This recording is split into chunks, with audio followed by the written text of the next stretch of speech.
Bismillahirrahmanirrahim. Assalamualaikum warahmatullahi wabarakatuh. Alhamdulillahirabbil Waalaikumsalam alamin. warahmatullahi Wa bihi wabarakatuh. nasta'in wa ala umuri dinina waddin. Wassalatu wassalamu ala asyrofil anbiya'i wal mursalin wa ala alihi washabihi ajmain amma ba'du.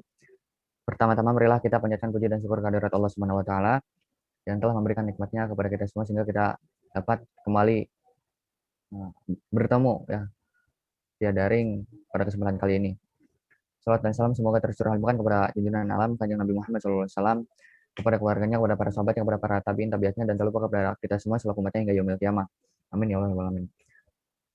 Sebelumnya saya ucapkan banyak-banyak terima kasih kepada anggota kelompok 4 dan tidak lupa kepada para partisipan yang sudah bisa menyempatkan waktunya pada kesempatan kali ini untuk dapat bergabung kembali bersama kami ya.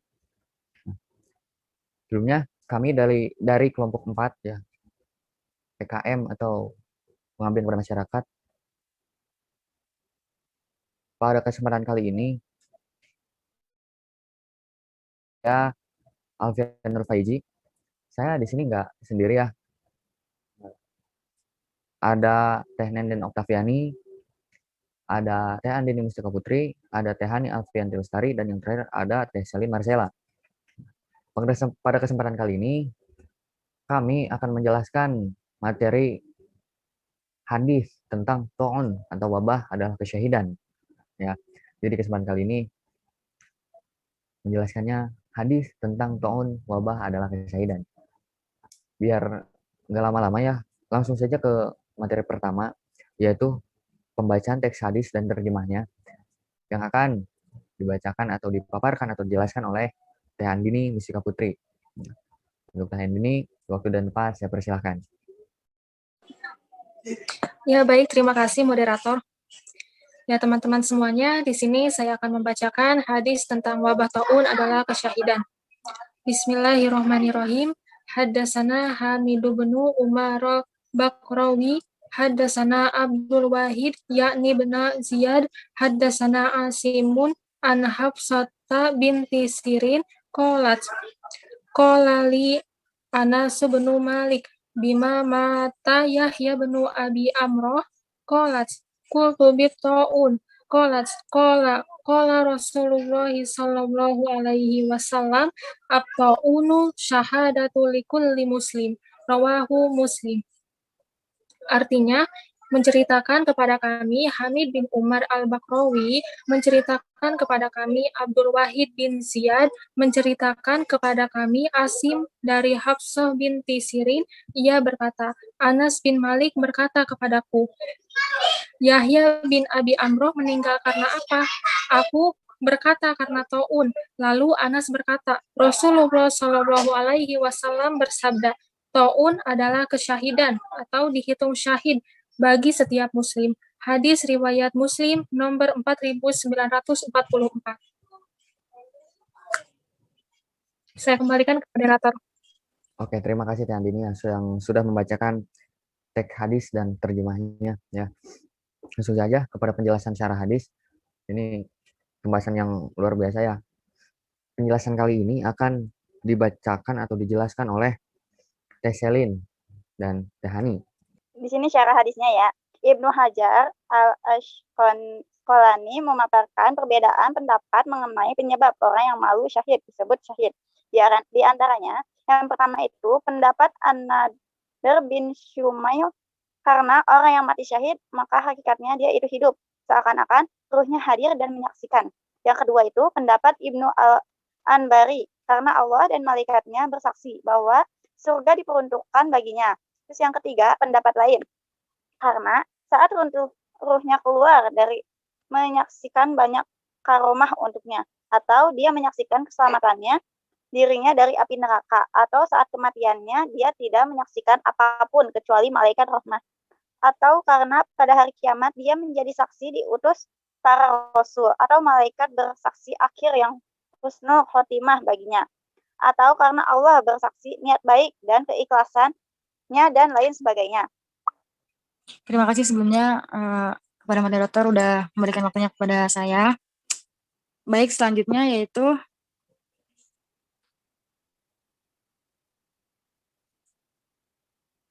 Ibnu Atin mengatakan bahwa jenis-jenis kematian di atas adalah bentuk keutamaan dari Allah atas umat Nabi Muhammad SAW, yaitu sebagai penggugur dosa dan tambahan pahala yang mempunyai derajat para syuhada.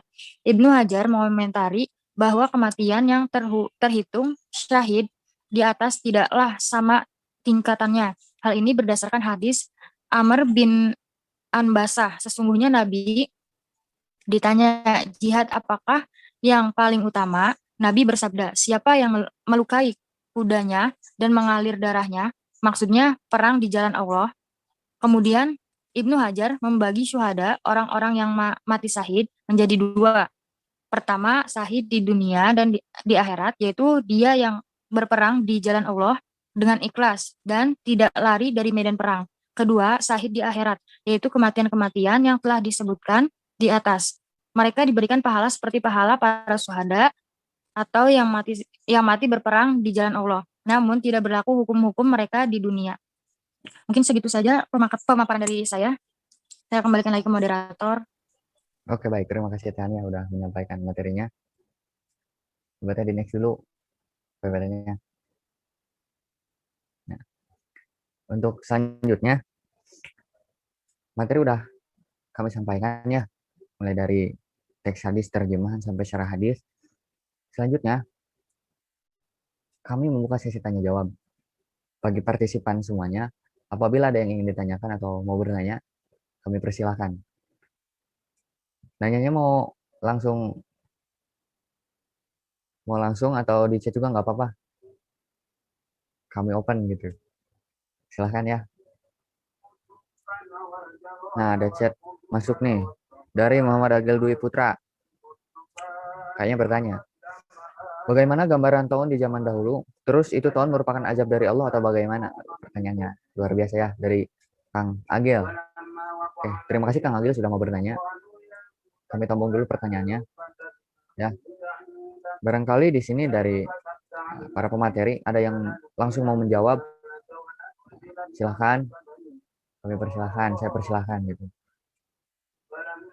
Atau masih ada yang ingin bertanya, kami persilahkan juga. Satu lagi masuk nih dari Teh Wiwin Siti Alawiyah. Assalamualaikum. Teh Wiwin Siti Alawiyah izin bertanya ya Kang atau Teh. Apakah wanita yang meninggal ketika melahirkan bisa disebut dengan mati syahid? Terima kasih. Terima kasih Teh Wiwin udah mau bertanya kembali. Ini pertanyaannya, yang pertama dari Kang Agil, bagaimana gambaran tahun di zaman dahulu? Ya. Terus itu tahun merupakan azab dari Allah atau bagaimana? Itu pertanyaan pertama. Pertanyaan kedua dari Teh Wiwin Siti Alawiyah, apakah wanita yang meninggal ketika melahirkan bisa disebut dengan mati syahid? Itu pertanyaan dari Teh Wiwin. Nah, masuk lagi nih, pertanyaan dari Kang Dwi Putra. Assalamualaikum, saya ingin bertanya. Kan itu yang terkena taun itu bisa dikatakan syahid apabila luka-lukanya menyerupai berperang di medan perang. Lantas masih bisa dikatakan syahid tidak yang terkena corona? Karena corona tidak merusak fisik. Nah, bagus nih pertanyaannya. Baik, terima kasih ya kepada Kang Agil, Teh Wiwin, sama Kang Dwi yang sudah mau bertanya. Mungkin kami beri waktu sebentar ya buat para pemateri untuk menyiapkan jawabannya. 3 pertanyaan yang bagus, yang luar biasa ya. Terima kasih sekali lagi saya ucapkan pada partisipan yang sudah mau bertanya ya. Jadi, gimana para pemateri? Mau langsung menjawab pertanyaannya? Izin menjawab, Kang. Nah, silahkan. Teh Nenden mau menjawab nih. Bismillahirrahmanirrahim. Sebelumnya, perkenalkan nama saya Nenden Oktaviani. Izin menjawab pertanyaan dari Kang Agil ya. Tadi pertanyaannya tuh, apa sih? Bagaimana gambaran taun di zaman dulu? Terus, taun itu merupakan azab dari Allah atau bagaimana gitu kan ya pertanyaannya. Jadi, dalam Al-Quran, surat Yunus, ayat 57, Allah Subhanahu wa Ta'ala berfirman bahwa penyakit datangnya dari Allah dan kesembuhan pun hanya Allah yang bisa menyembuhkannya. Nah, artinya, dan apabila aku sakit, dialah Allah Subhanahu wa Ta'ala yang menyembuhkan aku. Kisah penyakit taun zaman Rasulullah penyakit taun di zaman Nabi tercatat dalam sebuah hadis, di mana Rasulullah bersabda, jangan ada yang memasuki daerah wabah, dan jangan ada yang keluar atau isolasi juga dari daerah tersebut. Jika kalian mendengar penyakit taun mewabah di suatu daerah, maka jangan masuk ke daerah itu. Apabila kalian berada di daerah tersebut, maka jangan lari dari taun. Selain pada zaman Nabi, penyakit taun juga ada pada masa Umar bin Khattab. Nah, waktu itu Umar bin Khattab itu menahan diri memasuki negeri Syam. Karena di daerah tersebut itu sedang terjadi wabah atau penyakit taun ini. Nah, melihat keadaan seperti itu, Abdullah Ubaidah radhiyallahu anhu bertanya kepadanya, apakah kamu lari dari takdir Allah? Kemudian Umar bin Khattab menjawab, ya kami lari dari takdir Allah menuju takdir Allah. Jawaban Umar tersebut berlandaskan dari sebuah hadis riwayat Bukhari dan Muslim. Rasulullah Shallallahu Alaihi Wasallam bersabda, janganlah orang yang terkena penyakit mendatangi orang yang sehat. Nah, jadi tuh sekurang lebih seperti itu ya penyakit taun pada masa Rasulullah.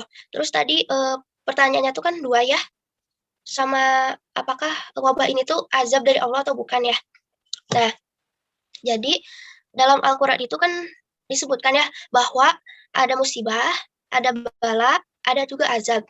Nah, azab ini tuh kayak apa ya, bukan sudah nggak ada lagi sih, cuman yang ada tuh yang sekarang banyak terjadi tuh musibah.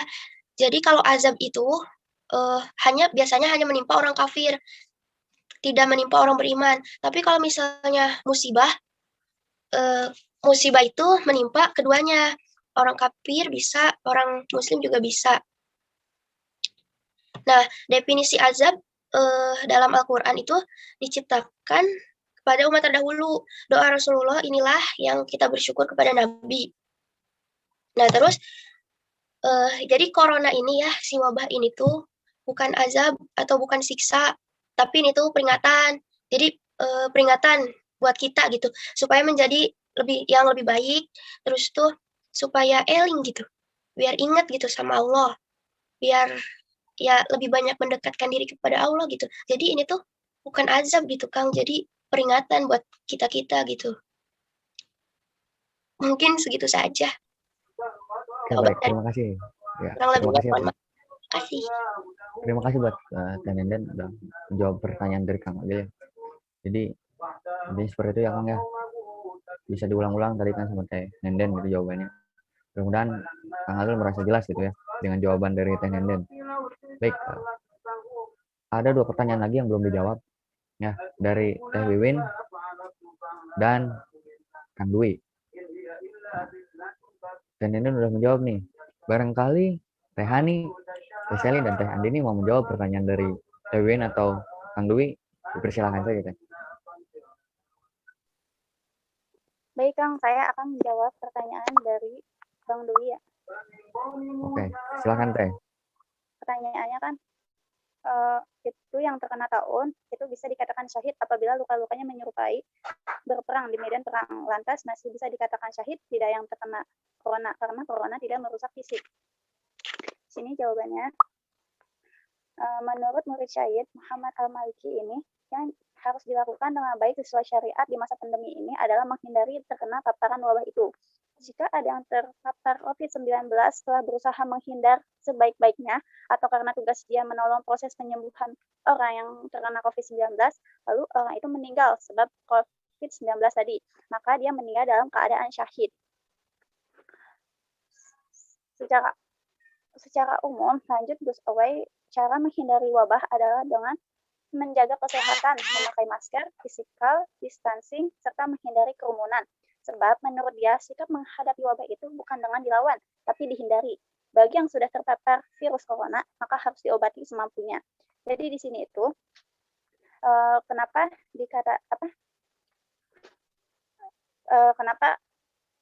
yang terkena COVID-19 itu dikatakan mati syahid ya karena walaupun dia udah berusaha gitu ya mencegah agar tidak terkena COVID, ya kalau misalkan kata Allah dia emang harus terkena gitu ya dia bakal mati syahid gitu. Jadi soalnya kan udah berusaha kan, kita berusaha dulu gitu kalau misalkan udah ditakdirin ya karena COVID terus meninggal ya itu yang dinamakan mati syahid. Terima kasih. Oke, terima kasih Teh Selin ya udah menjawab pertanyaan dari Dwi. Jadi Enggak, kan gambaran gini ya. besarnya, ya silakan Kang. Bentar kan. Kan tadi itu kan kalau misalnya dikiaskan gitu. Kalau misalnya dikiaskan bahwa corona itu kan hampir sama dengan yang namanya wabah taun gitu ya. Nah kan taun dari tafsir ini yang Ibnu Hajar gitu ya. Dari Ibnu Majah gitu. Nah kan menyatakan bahwasannya kan taun itu dikatakan syahid itu karena luka-lukanya gitu ya hampir sama dengan luka-luka perang gitu ya, perang. Nah kan kalau misalnya kan corona itu kan tidak ada luka-luka gitu, jadi merusak organ dalam. Nah apakah iya? Nah jadi syahidnya itu dikatakan syahidnya tuh di mana gitu? Karena apanya gitu? Ya Teh Nenden barangkali mau menjawab ya pertanyaannya udah diperjelas lagi tuh. Ya silakan ya Teh Andini, Teh Hani, Teh Selin aktif gitu ya. Biar nggak pada ngantuk. Ya udah ini mah nyoba aja ya nambahin tadi jawaban dari siapa sih? Awal nambahin aja ya. Ada hadis ya. Langsung aja artinya. Dari Abu Hurairah ia berkata, Rasulullah Shallallahu alaihi wasallam bersabda, orang yang mati syahid itu ada 5 macam, yaitu orang yang kena taun, orang yang mati karena sakit perut, korban tenggelam, korban yang tertiban reruntuhan, dan orang yang syahid di jalan Allah. Hadis riwayat Bukhari dan Muslim. Nah, secara perlakuannya tuh ya kayak perlakuan kepada jenazahnya tuh kan beda-beda ya. Jadi ulama tuh membagi 2 jenis syahid. Nah, syahidnya itu ada yang gugur di medan perang, ada juga orang yang meninggalnya itu bukan di medan perang. Nah, kalau orang yang gugur di medan perang itu jenis syahid yang tidak dimandikan dan disolatkan, sebagaimana sahabat yang gugur di zaman Rasulullah. Tapi kalau misalnya orang yang meninggal bukan di medan perang, mungkin kayak yang meninggal terkena wabah gitu kali ya. Itu jenis syahid yang tetap diperlakukan seperti jenazah pada umumnya, yaitu dimandikan, dikafankan, terus dipakaikan body bags kayak gitu, biar nggak mencegah penularan, dan disolatkan. Terus ulama juga membagi 3 kriteria derajat syahadah atau syahid, yaitu syahid dunia dan akhirat, syahid akhirat, dan tidak di dunia, dan syahid di dunia tapi tidak di akhirat. Nah, ketiga kriteria ini tuh akan mendapat ganjaran sesuai dengan amalnya sebagai keterangan Imam An-Nawawi.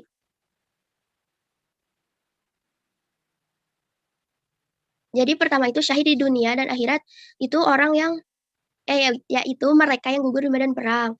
Kalau misalnya syahid di akhirat itu tidak di dunia, yaitu mereka yang disebut dalam hadis di atas. Ya udah cukup. Udah cukup Kang? Ya alhamdulillah, terima kasih Kang ya kalau udah cukup ya. Ini satu pertanyaan lagi nih dari Teh Wiwin Siti Alawiyah ya.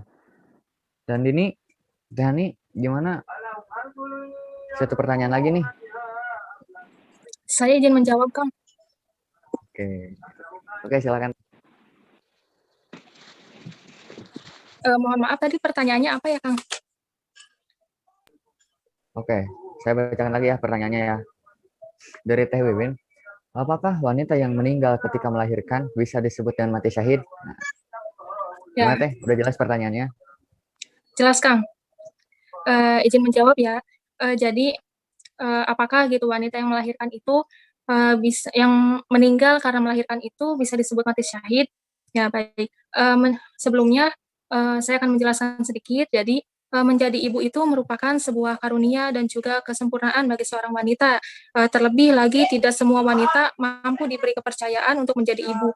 Jadi bukan hanya seorang wanita itu saat melahirkan itu bukan hanya mengorbankan hal kecil yang harus dilakukan. Saat melahirkan atau persalinan, sang ibu itu harus berjuang untuk melahirkan buah hatinya ke dunia. Dan ada beberapa wanita yang kurang beruntung saat melahirkan itu meninggal dunia gitu, bisa dikatakan begitu.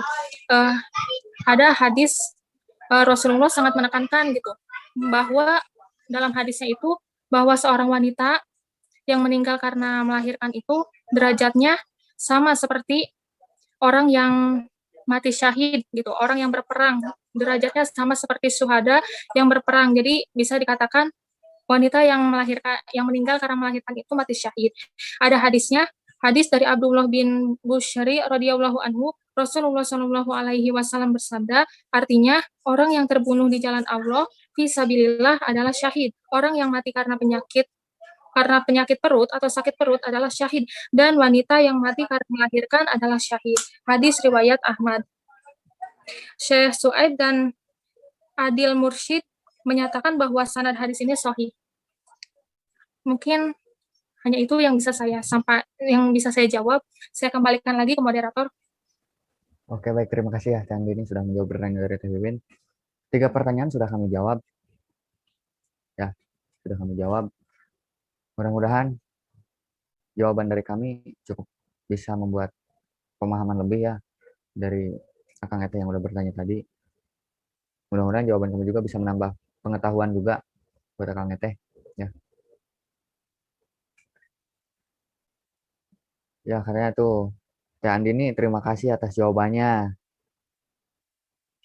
Ya, saya sampaikan sama-sama Teh ya. Saya wakilkan gitu. Baik ya, karena udah larut malam juga, takutnya pada ngantuk.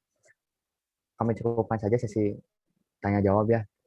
Sekali lagi saya ucapkan terima kasih bagi Akang itu yang udah mau bertanya. Saya ucapkan terima kasih. Untuk penjelasan yang terakhir, yaitu pelajaran apa yang didapat gitu ya dari hasil Zoom malam ini. Ya, langsung saja materinya akan dijelaskan oleh Teh Nenden. Untuk Teh Nenden saya persilahkan. Jadi pelajaran yang dipetik dari hadis ini tuh diantaranya yaitu rahmat Allah Subhanahu wa Ta'ala atas umat Nabi Muhammad Shallallahu Alaihi Wasallam adalah menganugerahkan kematian yang menyamai derajat para syuhada. Di antara kematian tersebut adalah orang yang meninggal karena suatu wabah. Terus kesimpulan dari semua materi yang telah kita sampaikan ya, karena ini pertemuan terakhir ya. Jadi kesimpulannya, sejarah akan terus berulang, hanya tokoh-tokohnya saja yang berbeda. Umat Islam dari dulu hingga kini menjadi saksi berbagai jenis wabah dan bencana. Karena dengan itu manusia yang berpikir akan mengambil banyak hikmah dan pelajaran. Di antara hikmah yang dapat dipetik dari pandemi COVID-19 ini adalah timbulnya kesadaran diri masyarakat menaati aturan pemerintah untuk melakukan jaga jarak, menjauhi wilayah zona merah, dan mematuhi standar kesehatan yang ditetapkan pemerintah. Nah, hikmah lainnya adalah keyakinan akan pahala yang akan kita dapat jika bersabar dari virus ini. Dan sikap tawakal kepada Allah dengan menyerahkan sepenuhnya segala sesuatu yang terjadi dalam hidup kita hanya kepada Allah Subhanahu wa Ta'ala sebagai wujud iman terhadap qada dan qadar. Mungkin cukup sekian. Saya kembalikan ke moderator. Terima kasih. Oke, baik. Terima kasih Teh Nenden ya udah jelaskan pelajaran yang dipetik dan kesimpulan dari seluruh materi yang kami sampaikan dari awal pertemuan sampai sekarang ya. Oke, untuk itu kami cukupkan saja. Ya, kami cukupkan untuk pertemuan terakhir kali ini. Saya, Alfian Nur Faizi, meminta maaf yang sebesar-besarnya kepada partisipan umumnya, khususnya kepada anggota pengabdian kepada masyarakat,